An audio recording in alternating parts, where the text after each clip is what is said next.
Today we are going to discuss about the nested classes, and its main advantages are in the graphic user interface, event handling, or hiding a class from the other class by nesting it. And it also allows to implement same interface more than once in a class. What does it mean? For example, if we create an interface, single interface, without implementing it without okay if we create a single interface without nesting in the class, then it must be declared public. But if we declare it in the nested class or within the inner class, then we can declare it as public, private, or protected. So there are two types of nested classes: non-static nested classes and static nested classes. And these are further divided into regular inner class, local inner class, anonymous inner class. So what is the syntax for the regular inner class? In this, we have to first create the outer class, and then we have to create the inner class, and then we call the method by using the syntax, this one. So let's create one. So I have already created this outer class, and this one is inner class, and here in this demo method I am calling this method. Okay, let's see. I am creating one function run here.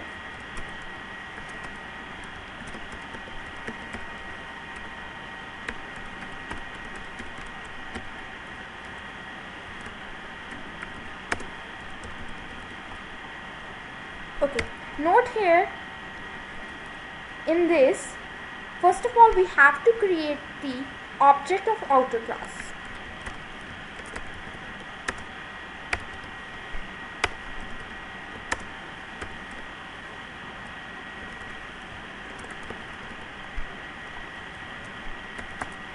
And then, as the inner class is nested within the outer class, so we just write the outer class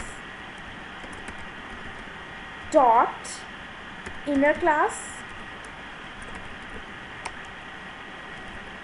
and just create the object of the inner class. Here I am writing I1, and then I am using the outer class object dot new. Here you must have to notice that I am using the object of the outer class, this one outer class, and then new, and then inner class. So let's see.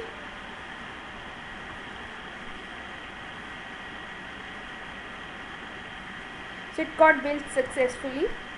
Now I am calling this by using the inner class object. I am calling the run function, which is contained within the inner class. Yeah, it worked. Okay, now what is the static inner class? In this static inner class, we just declare the inner class as static. So here, this one is the function, and let me show you how I worked.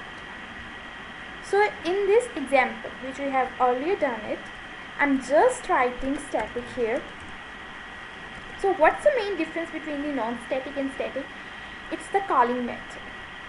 Here I am not creating any object of the outer class object. Here I am just using this one, outer class dot inner class object, and just new function, and here outer class dot inner class. So that worked fine. So with the use of this, I am just it worked fine. And here, one thing you have to notice that in the static inner class, you can call only the static members. It is the example of the non-static regular class. Now let's move to the static regular inner class. In the static inner class, we just declare the inner class as static one. And here we are accessing the members that are only declared static from the outer class. So let's see how we can create it. So let's Okay, here I am using the keyword of static, and okay,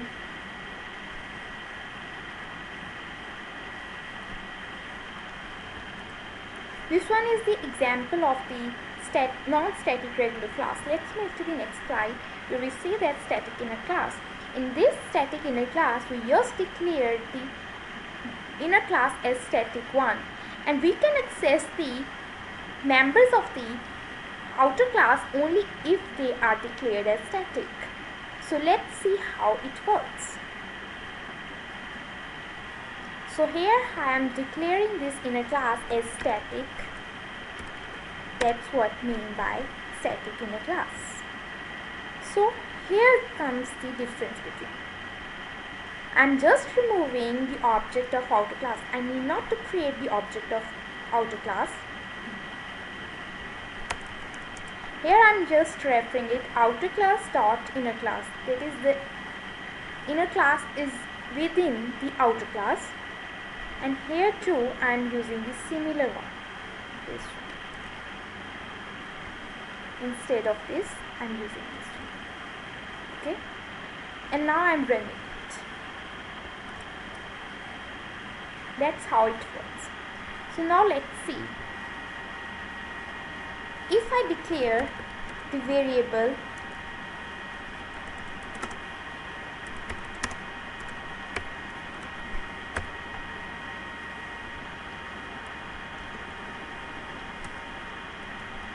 want to access it, then I can independently access it. But if I try to access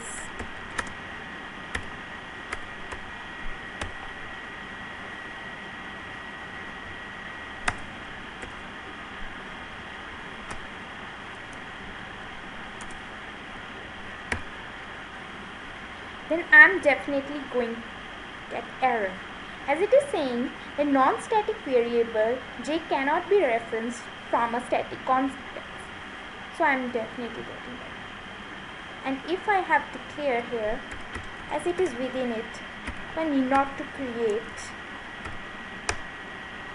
declare it as static. Just omitting it, putting k, so it can directly access it. Now let's see the important points of these inner classes. Regular inner class. Inner class cannot have a same name as the outer class. There can be multiple inner classes nested within the outer class. That's possible. In addition to access specifiers, inner classes can also be final or abstract. It means that we can create an inner class to which we want it, whose instance can't be created, and we can declare it as final so that no other class can be subclassed from it. An inner class can access the static members, as we have already discussed, but can't declare such static members, with the exception that this one. So what does it mean? For example, in this example, I'm just declaring the static keyword, LIC. But note here, I'm getting the error, as it is saying static int, that it is not a statement. It's not recognizing it as a statement. Let's see here, put here. So it is giving me a clear answer that this symbol is static and I can't create it as a static one. But I can create it as static one if and only if I declare it as final. How to declare it? Static final int d.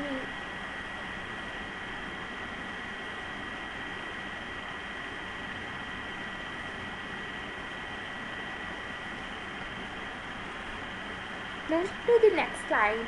Note down the important points. Inner class cannot have a same name as the outer class. There can be multiple inner classes in the same enclosing class. In addition to its access specifiers, inner class can have a final or abstract. What does the abstract mean? That we can create an inner class whose we want that we can't instantiate in future, and we can declare it as final so that it can't be subclassed. In the next section, we can access the static members, but we can't declare the static members within the inner class, but we can declare it. How to declare it? In this, here if I remove this static keyword, I am just using the inner class, regular inner class in a non-static way, and here I am getting the error, so let's remove this code. And if here I try to declare my variable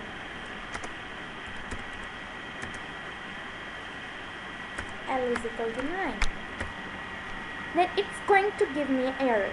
It's saying that illegal static declaration in the inner class. So I can't declare the static variable within the inner class, but I can declare the static variable within the inner class either by making the inner class as static, or I can use the static final keyword both together here to declare it. So these are the both ways to get our work done. So here within the inner class, this holds a reference to the inner class. So let's see how we can do it. For example,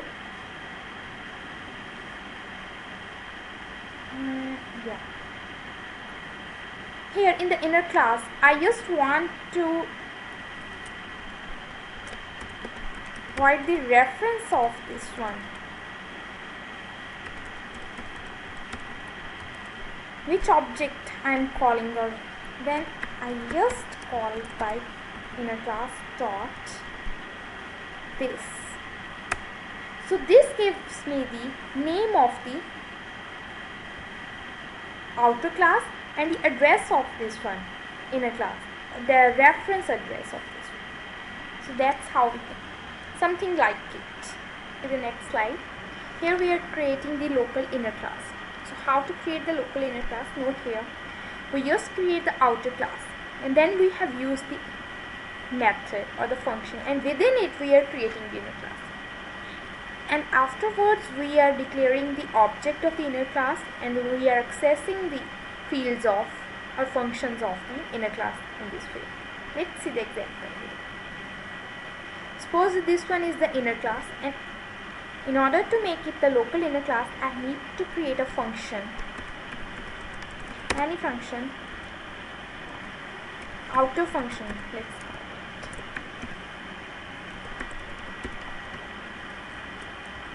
And within it I am declaring the inner class, and this one is for it, okay. And here I am creating the object of inner class.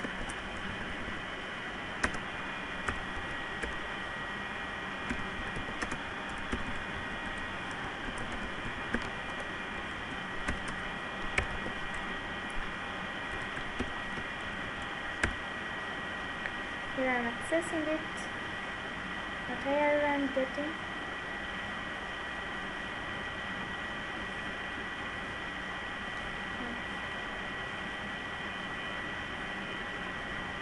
This one is for it.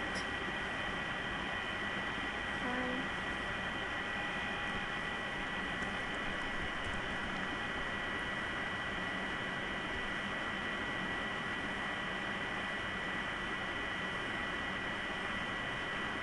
Okay, I need to access it within it. I'm so sorry. Here my class ends, and I need to access the local inner function within the outer function. Then now it's fine.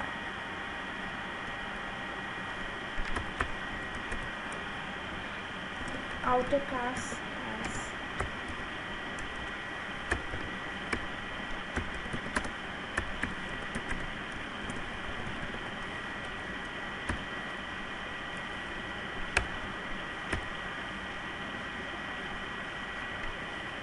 even that.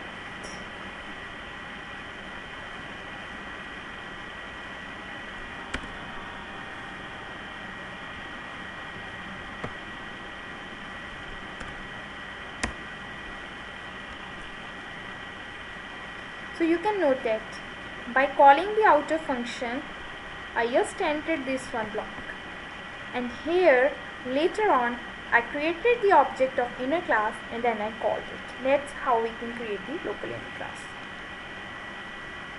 What are the important points of it? Local inner classes can be declared as public, private, protected, static,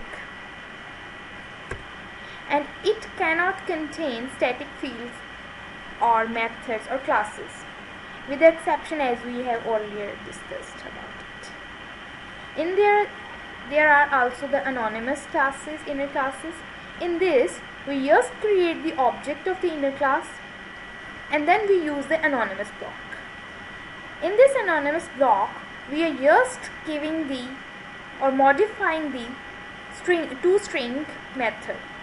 Here I just returned the anonymous class and here I accessed it.